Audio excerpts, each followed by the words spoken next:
आज हम बात करेंगे पीएम केयर्स फंड की। एक ऐसा नाम जो शायद हम सब ने सुना है और जो एक बहुत बड़ी राष्ट्रीय बहस का मुद्दा बन गया।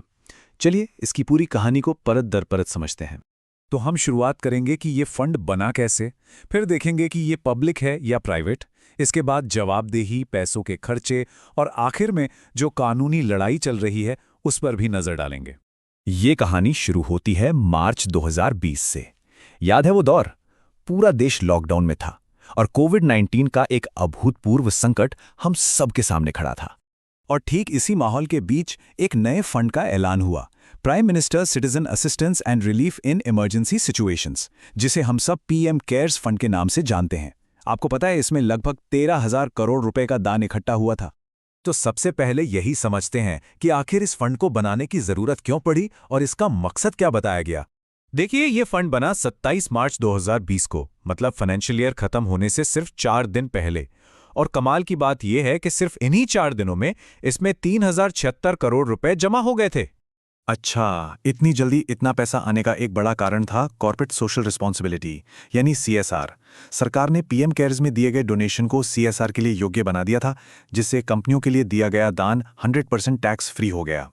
और यहीं से वो सवाल खड़ा हुआ जिसने पूरी बहस को जन्म दिया। सवाल ये कि पीएम केयर्स फंड आखिर है क्या, एक पब्लिक फंड या फिर एक प्राइवेट ट्रस्ट? ये विवाद तब गरमाया जब एक आरटीआई यानी सूचना के अधिकार के तहत सवाल पूछा गया और रिपोर्ट्स के मुताबिक प्रधानमंत्री कार्यालय से जवाब आया कि ये कोई सरकारी फंड नहीं है बल्कि एक निजी फंड है। अब ये समझना बहुत जरूरी है कि इन दोनों में फर्क क्या है। एक सरकारी फंड का ऑडिट सीएजी करता है और आप उससे जुड़ी जानकारी आरटीआई के जरिए मांग सकते हैं, लेकिन एक प्राइवेट ट्रस्ट का ऑडिट प्राइवेट फर्म्स करती हैं और वो आरटीआई के दायरे में नहीं आता। और यहीं पर सारा कंफ्यूजन है। देखिए, फंड के अध्यक्ष खुद प्रधानमंत्री हैं, ट्रस्टी देश के रक्षा मंत्री और गृह मंत्री हैं। इसे चलाया भी प्रधानमंत्री कार्यालय से जा रहा है, लेकिन इसका ऑडिट एक प्राइवेट फर्म कर रही है और इस पर आरटीआई भी लागू नहीं होता। तो इस सरकारी और निजी के बीच की धुंधली तस्वीर ने ही पारदर्शिता और जवाबदेही पर कई गहरे सवाल खड़े कर दिए।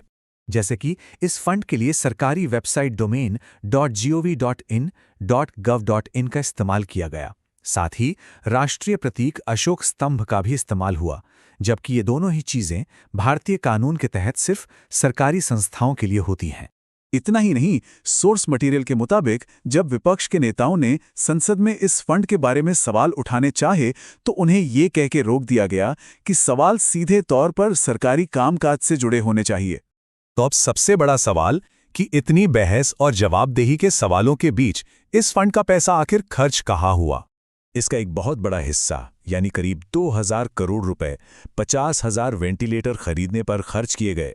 हर वेंटिलेटर की औसत कीमत करीब 4 लाख रुपए आई। ऊपर से देखने में तो ये एक बहुत अच्छी डील लगती है। उस वक्त बाजार में वेंटिलेटर की कीमत करीब 5 से 6 लाख रुपए थी और ये 4 लाख में खरीदे गए। लेकिन कुछ ही समय बाद देश के कई मेडिकल कॉलेजों से खबरें आने लगीं कि ये वेंटिलेटर ठीक से काम ही नहीं कर रहे हैं। कई तो कुछ ही घंटों में खराब हो गए। जब ये सवाल उठा तो शुरुआती जवाब ये आया कि शायद डॉक्टरों को इन्हें चलाना नहीं आ रहा।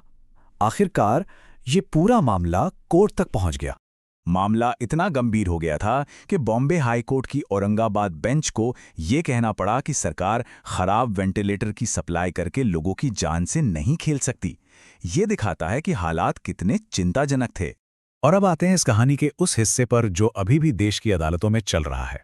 कोर्ट में याचिका दायर करने वालों का तर्क बहुत सीधा है।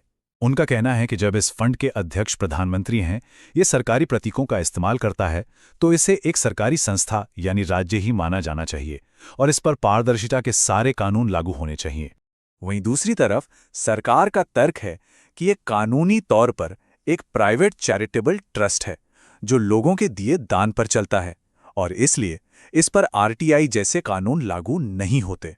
इसके अलावा कुछ और विवाद भी सामने आए, जैसे कि इस फंड को सिर्फ एक ही दिन में विदेशों से दान लेने की मंजूरी मिल गई थी, जबकि आमतौर पर इसके लिए किसी भी ट्रस्ट को कम से कम 3 साल पुराना होना जरूरी होता है। तो कुल मिला के बात यह है कि बहस और कानूनी लड़ाई दोनों जारी हैं।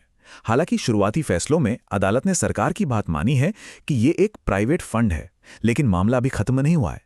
कई बुनियादी सवाल आज भी वैसे के वैसे ही हैं। और आखिर में ये हम सबको एक बहुत बड़े सवाल पर सोचने के लिए छोड़ देता है।